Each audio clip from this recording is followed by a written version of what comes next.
Rekaman serangan mendadak pesawat tempur Rusia Sukhoi Su-35S melakukan super manuver multifungsi untuk penghancuran infrastruktur militer Angkatan Bersenjata Ukraina selama operasi militer khusus. Awak pesawat tempur Su-35S terus menghancurkan target militer musuh menggunakan berbagai macam senjata rudal dan bom.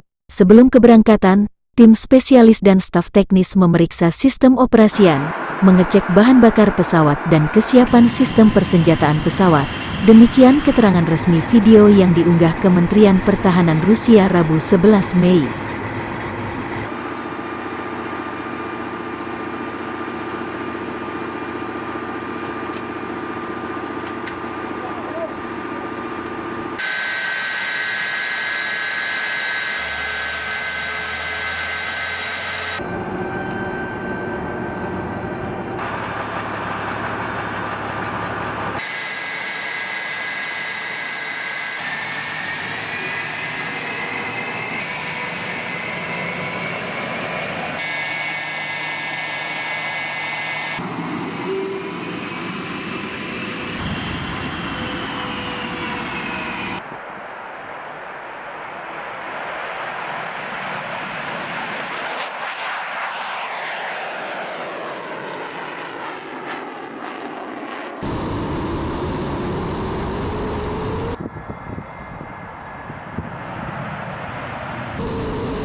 Terima kasih sudah nonton.